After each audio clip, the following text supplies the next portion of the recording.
আসসালামু আলাইকুম। আজ আমি রান্না করছি ইলিশ পোলাও। তাই মশলাটাকে আগে বানিয়ে নিচ্ছি। প্রথমে টক দইটা ভালো করে ফেটিয়ে নিলাম। এরপরে পেঁয়াজ বাটা, আদা বাটা, কাঁচামরিচ বাটা দিয়ে দিলাম। এরপরে সাথে একটু ধনিয়ার গুঁড়া, জিরার গুঁড়া, একটু লাল মরিচের গুঁড়া দিয়ে মশলাটাকে ভালো করে তৈরি করে নেব। সাথে লবণ আর একটু সরিষার তেল দিয়ে দিলাম। এখন মশলাটাকে ভালো করে মেখে নিয়ে ইলিশ মাছটা দিয়ে দিব। মাছটা আমি আগে কেটে ধুয়ে রেখেছিলাম। এরপরে মাছটা দিয়ে মেরিনেট করে আমি রেখে দিব।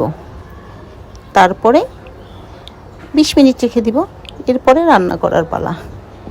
আমি এটা রেখে দিলাম। এখন যাচ্ছি রান্না করতে। প্যানে প্রথমে তেল দিয়ে দিলাম। কিছু পেঁয়াজ বেরেস্তা করছি।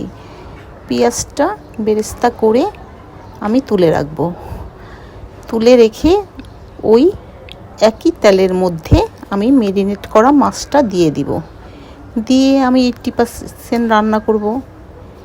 80% রান্না করার পরে মাছটাকে আমি উপর থেকে তুলে নিব। আচ্ছা, একটা কথা বলছি, যে ভাই ও বোনেরা আমাকে বিভিন্ন পোস্টে ফুলের ভালোবাসা দিচ্ছেন, তাদেরকে আমি অসংখ্য ধন্যবাদ জানাতে চাই। এভাবে দিয়ে আমাকে সাপোর্ট করবেন প্লিজ। ভাই বোনেরা সাথে থাকবেন। এরপরে রান্নার কথা বলছি। ওই একই মশলার মধ্যে আমি চালটা দিয়ে ভালো করে কষিয়ে নিলাম।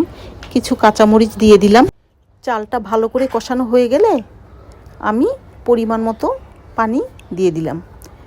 যখন পানি দিয়ে দমে রেখে দিয়েছিলাম, এরপরে যখন হয়ে গেল 80% চালটা সিদ্ধ হয়ে যাবে, তখন আমি এর উপরে কিছু